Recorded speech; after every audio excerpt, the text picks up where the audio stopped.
ఓం ఐం ప్రేం శ్రీమాత్రే నమః. లలితా త్రిశతిలోని కళావతి నామ విశేషాలను మనము తెలుసుకుంటూ ఉన్నాము. వాటిలో భాగముగా మనము గతంలో చర్చించుకున్నది అమ్మవారు యొక్క కళా విశేషాలలో అమ్మవారి యొక్క 64 కళలు, ఆ కళల యొక్క ప్రభావము మన పైన సోకితే మనకు బాగా పరిపూర్ణమైన అనుగ్రహం ఉంటుంది అన్నాము. అలాగే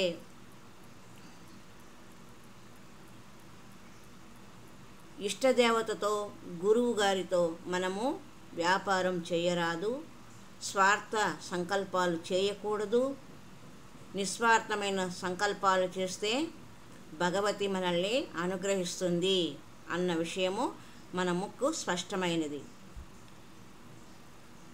అలాగే గురువు యొక్క కృప ఉంటే మనము గురువు యొక్క కృపతో మనము అమ్మవారి యొక్క విశేష వైభవాలను కూడా తెలుసుకోవచ్చు అనే అంశంతో ప్రారంభిద్దాం.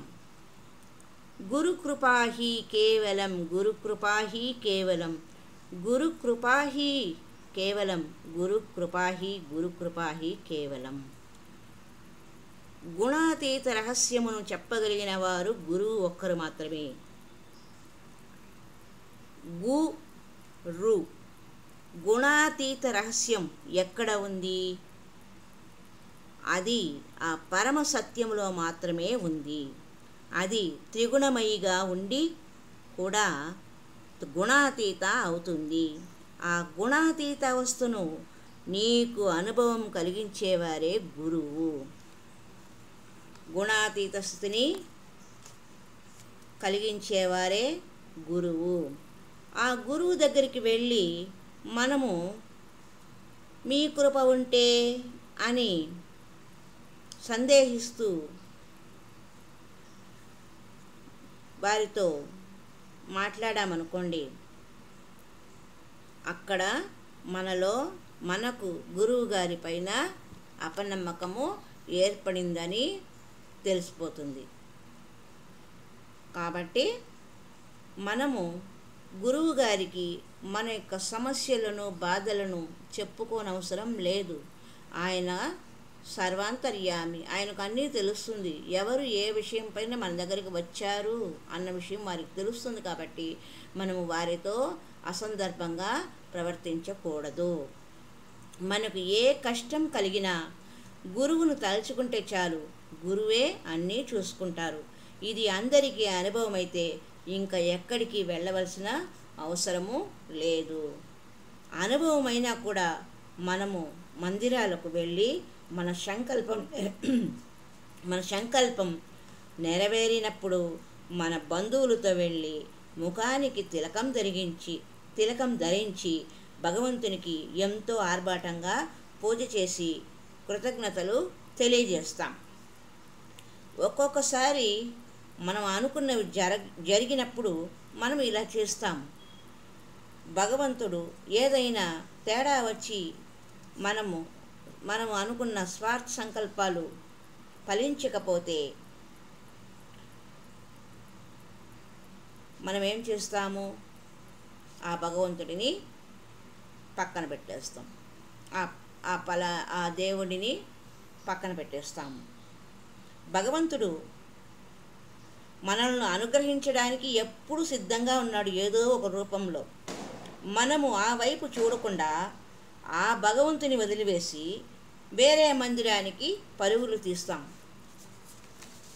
ఇక్కడ మనము మన మనస్సును, బుద్ధిని నియంత్రించుకోవాలని తెలుస్తున్నది. ఉదాహరణకు, హనుమాన్ దగ్గర మన సంకల్పం నెరవేరకపోతే సాయిబాబా దగ్గరికి వెళ్తాం. సాయిబాబా దగ్గర నెరవేరకపోతే జగన్మాత దగ్గరకు వెళ్తాం. జగన్మాత దగ్గర వీలు కాకపోతే శివుడి దగ్గరికి వెళ్తాం. అవునా కాదా? ఈరోజు గుర్తించండి. మనకు ఏదైనా సంకల్పాలు పనులు జరగాలంటే అది భగవత్ సంకల్పంతో సమయము సందర్భము అన్నీ కలిసి వచ్చినప్పుడే అవుతుంది. మనము అనుకున్నప్పుడు జరగదు. ఒకవేళ అలా జరగనప్పుడు మనము భగవంతుని పైన విముఖత చూపించకూడదు, వేరు వేరు దేవుళ్లను ఆశ్రయించకూడదు అన్న విషయము స్పష్టమవుతున్నది. విశ్వాసమే ప్రధానము, నమ్మకమే ప్రధానము, ఓపిక ఉండాలి అన్న విషయము మనకు తెలుస్తున్నది. ఇదే మనం జీవితంలో చేసే పెద్ద తప్పు. మన సంకల్పాలతో గురువుకి ఇష్టదేవతకి కష్టం కలిగిస్తూ ఉన్నాం. ఇలాంటి స్వార్థ సంకల్పాలు వస్తూ ఉన్నంత వరకు మనం సాధనలో ఎంత ఎత్తుకు ఎదిగినా స్వార్థ సంకల్పాలలో మనము క్రిందకు దిగినట్లే. ఈ దేవుడు కాదు ఆ దేవుడు, ఆ దేవుడు కాదు ఈ దేవుడు అని మనము పరుగులు తీస్తున్నంత కాలము మనం ఎంత గొప్ప స్థాయిలో సాధన చేసినా మనము అధపాతాళానికి వెళుతూ ఉంటాము. సాధనలో మనము ఉన్నత స్థితిని అందుకోలేము అని చెబుతున్నారు. అలాగే ఇష్టదేవతకు గురువు గారికి కూడా కష్టం కలిగిస్తాము మనము మన యొక్క చేతల ద్వారా అన్న విషయము స్పష్టమైనది. స్వార్థ సంకల్పము ఉండరాదు. స్వార్థ సంకల్పము సాధకులకు అతిపెద్ద శత్రువు. అహంకారం కంటే కూడా పెద్ద శత్రువు స్వార్థ సంకల్పం. స్వార్థ సంకల్పం అంటే ఫలానా పని నాకు జరగాలి, మా ఉదాహరణకు మా అబ్బాయి బాగుండాలి, వాడి ఆరోగ్యం బాగుండాలి, వాడికి ఉద్యోగం రావాలి, ఇలాంటివన్నీ మనము వ్యర్థ కోరికలు అన్నమాట. ఇలాంటివి మనము కోరుకోకూడదు. గురువు దగ్గర, భగవంతుని దగ్గర, ఎవరి దగ్గర జరిగేటప్పుడు జరుగుతుంది అని ఎదురు చూడాలి అంతే. ఈ స్వార్థ సంకల్పం వదిలిపెట్టి 2 చేతులు పైకెత్తి నమస్కారం పెడుతూ బృందావనంలో భక్తులు రాధే రాధే అని గొంతెత్తి పాడుతూ సమర్పణ చేసినట్లుగాను, శివభక్తులు హరహర పార్వతీపతయే అన్ని చేతులెత్తి సమర్పణ చేసుకుంటారు. చేతులు పైకెత్తి మొక్కడం అనేది ఒక ముద్ర. అంటే మనల్ని మనము సమర్పణ చేసుకుంటున్నాము అని భగవంతునితో చెప్పే ఒక అర్థం. ఈ భావం మనలో ఎప్పుడు జాగృతమవుతుందో అప్పుడు మన అంతరంగంలోని 51 కళలు, ఇంతకుముందు చెప్పుకున్న స్పందనలోని అవే కళలు, అవి జాగృతమవుతాయి. ఈ కళలు మనలోని కలుషిత బుద్ధిని, మన లోపలి బాధలను దూరం చేస్తాయి. అప్పుడు మనము అద్వైత సిద్ధిలో ప్రవేశిస్తాము, తన్మయలము అవుతాము, లీనమవుతాము, తద్రూపమవుతాము. అప్పుడు మనము 2 రూపాలు కాదు, ఒకటిగా ఉంటాము. ఇదియే కళావతి యొక్క అంతర్భావము. 51 స్పందనలో ఎప్పుడు మనలో జాగృతమవుతుంది అంటే మనలో స్వార్థ సంకల్పాలు లేనప్పుడే, నిస్వార్థ సంకల్పాలు ఉన్నప్పుడు మనము 2 చేతులెత్తి భగవంతుని నమస్కార ముద్రతో మనల్ని మనం సమర్పణ చేసుకున్న సమయంలో మనలో 51 కళలు జాగృతమై మనము స్వయంగా కళావతి స్వరూపంలో అవుతాము. అప్పుడు మనలో అద్వైత సిద్ధిలోకి వెళ్తామని, కళావతి స్వరూపం అవుతామని, ఒకే రూపముగా ఉంటామని తెలియచున్నది. దుర్గా సప్తశతిలో అమ్మవారు రాక్షసులతో యుద్ధం చేస్తున్నప్పుడు మహిషాసురుడు అమ్మవారికి ఎదురుగా నిలబడి ఉన్నాడు. యుద్ధంలో అమ్మవారు 51 రూపాలతో యుద్ధం చేస్తూ ఉంటారు. మహిషాసురుడు అమ్మతో తాను ఒక్కడనని అమ్మవారు 51 రూపాలతో యుద్ధం చేయడాన్ని వ్యతిరేకిస్తాడు. అప్పుడు దుర్గమ్మ రాక్షసునితో ఏకైవాహం బహుశ్యాహం అంటే, నీకు దృష్టి దోషం వచ్చింది, నీకు దృష్టి లోపం వల్ల నేను ఒక్కదాన్నే అయినా 51 రూపాలుగా కనిపిస్తున్నాను, నా రూపము ఒక్కటే అని చెప్తారన్నమాట. అప్పుడు 51 రూపాలు కలిసి ఒకే రూపం అవుతుంది. ఈ బ్రహ్మాండంలో చరాచర జగత్తులో ఒక చెట్టు యొక్క ఆకు కోసిన చెట్టుకి బాధ కలుగుతుంది. ఎందుకంటే అది కూడా భగవత్ స్వరూపమే, దానికి శక్తి ఉంది. దానిని కూడా ప్రేమతో పాలన పోషణ చేయాలి. అప్పుడు మనలోని కళ పూర్ణ రూపంలో వికసితం అవుతుంది. ఆ వికసితమైన కళతో మనకు పూర్ణత ప్రాప్తించదు. సమాధి స్థితిని పొందాలంటే బాహ్యమైన సుఖలోలతను వదిలిపెట్టాలి. సుఖలోలత అంటే మంచి వస్త్రము, మంచి ఆహారం ఇది కాదు. ఏ సుఖాన్ని మనం ఆనందంగా భావిస్తున్నామో అది సుఖము, ఆనందం కాదు. ఆనందం రూపంలో ఉన్న అమృత ప్లావనం మన అంతరంలో ఉన్న మనము గుర్తించడం లేదు. ప్రతి క్షణము మన లోపల ఆ శక్తి భగవతి యొక్క అమృత ప్లావనం నిరంతరం ప్రవాహంగా ఉంది. ఈ శక్తి యొక్క ప్లావనం మనకు 4 వైపులా ప్రవహిస్తూనే ఉంటుంది. ఈ శక్తిని మనము మాయ అనుకొని ద్వేషిస్తూ ఉన్నాము. ఈ మాయ నా చుట్టూ ఆవరించి ఉంది అని అనుకుంటూ ఉన్నాము. మాయా భగవతి యొక్క శక్తి. మనము మాయను టగిని అంటాం. టగిని అంటే మోసము చేసేది, మాయ చేసేది అని అర్థము. మాయ మనల్ని మోసం చేయదు. మాయ మన భగిని అంటే చెల్లెలు, మనల్ని వదిలిపోదు. అసత్యమును గుర్తిస్తూ సత్యమును తెలుసుకోవాలి, తత్వమును అర్థం చేసుకోవాలి. సత్యం కాకుండా ఏమి ఉన్నా అదంతా సత్యమే. ఈ సత్యము అసత్యాన్ని గురించి ఒక ఉదాహరణ ద్వారా చూస్తాం. ఒక శిల్పి ఒక రాయిని చూచాడు. ఒక మూర్తిని ప్రతిష్ఠ చేయాలి అనుకున్నాడు. ఆ రాతిలో మూర్తిని దర్శించాడు. రాతిలో మూర్తిని కల్పన చేశాడు. శిల్పి తన మనస్సులో ఆ మూర్తిని ముద్రించుకున్నాడు. రాతిలో ఉన్న మూర్తిని కాకుండా మిగిలి ఉన్న రాతిని తొలగిస్తాడు. తన మనస్సులోని రూపము రాతి మీద ప్రతిబింబింపజేశాడు. మూర్తిని తయారు చేశాడు. శిల్పి రాతితో కేవలం సుందరమూర్తిని మాత్రమే దర్శిస్తాడు. మూర్తి కాకుండా ఉన్నదంతా రాయే. రాయిని తొలగిస్తాడు. మూర్తిని కల్పన ముందుగా చేస్తాడు.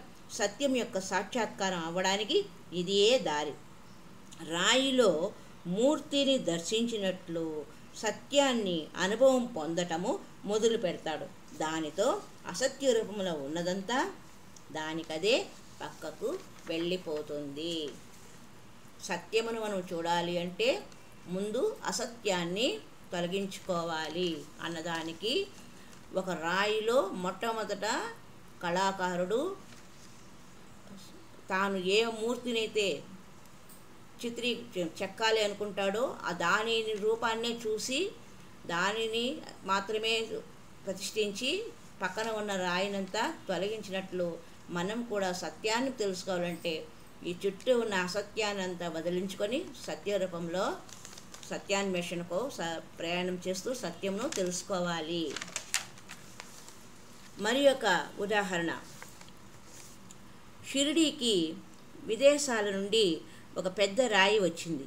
ఎంతోమంది శిల్పులు బాబా విగ్రహం తయారు చేయడానికి వెళ్ళారు. రాయిని చూచారు, కల్పన చేయడానికి ప్రయత్నించారు. ఎవరి మనసులో కూడా బాబా రూపం రాలేదు. బాబా ఎలా కూర్చున్నారు, ఏ విధంగా మూర్తిని తయారు చేయాలి, ఎలా పూర్తి చేయాలి అని ఆలోచిస్తున్నారు. ఎంతోమంది శిల్పులు ఎంత ఆలోచించినా బాబా రూపము వారికి స్ఫురణకు రాలేదు. వారిలో ఒక మంచి శిల్పకారునికి ఆ రాయిలో బాబా రూపము కనిపించింది. ప్రస్తుతం మనము షిరిడీలో చూస్తున్న సాయిబాబా విగ్రహం యొక్క విశేషతం ఇదే. ఇది కథ కాదు, యథార్థము. బాబా ఒక మోడల్ లాగా అదే రూపంలో అతనికి సాక్షాత్కరించారు. దానిని ఊహాచిత్రంగా గుర్తుపెట్టుకొని కూర్చొని ఉన్నట్లు అతనికి జ్ఞాపకంలో అనుభూతి కలిగింది. ఎలా కూర్చున్నారు, కాలు ఎలా పెట్టుకున్నారు, కాలు చేతి వేళ్ల మధ్య ఎంత దూరం ఉండాలి, ఇలా శిల్పికి అన్నీ స్పష్టంగా కనిపించాయి. ఒక కళాకారుని కల్పన ఈ విధంగా ఉంటుంది అన్న విషయమే షిరిడీ సాయిబాబా యొక్క విగ్రహము ఆవిష్కరణ. కళాకారుని కల్పనలాగా సత్యం యొక్క కల్పన కూడా చేయాలని కాదు, సత్యం యొక్క అనుభూతిని ఆ విధంగా పొందాలి. అప్పుడు మిగిలిన అసత్యమంతా తొలగిపోతుంది. సత్యం యొక్క అనుభూతి పొందాలంటే మన దగ్గర ఉన్న ఒకే ఒక మార్గము ఉంది. చరాచర జగత్తులో దృశ్యమానమై ఏమి ఉందో అది నేను. నేను చూసినదంతా అదంతా నేనే. అహమస్మి, అదే ఆ పరదేవత. ఇదంతా మనము కలుపుతూ అర్థం చేసుకుంటూ మన పద్ధతిని మార్చుకుంటూ పోవాలి. మనము ఒక మూర్తిని ఒక మందిరంలో ఒక చిత్రపటంలో కల్పన చేసుకుంటాము. అనంతమైన పరమసత్యాన్ని చిన్నదిగా చేసి పెట్టుకొనకూడదు. పరమసత్యాన్ని విశాల భావంతో చూడాలి. ఆ విశాలమైన సత్యకామత్వంలో నువ్వు ఉంటావు. కకార రూప, కళ్యాణి, కళ్యాణ గుణశాలిని, కళ్యాణ శైలనిలయ, కమనీయ, కళావతి అన్న నామాలు ఏకమై ఒక సూర్యుని నుండి వచ్చిన అనేక కిరణాలుగా ఆ పరాశక్తి నామం నుండి వచ్చిన అనేక నామాలుగా అవుతుందని ఈ లలిత త్రిశతిలోని మొదటి శ్లోకం యొక్క పదాలకు విశేషాలు మనము తెలుసుకున్నాం. ఓం ఐం ప్రీం శ్రీమాత్రే నమః. ఓం ఐం ప్రీం శ్రీమాత్రే నమః. ఓం ఐం ప్రీం శ్రీమాత్రే నమః.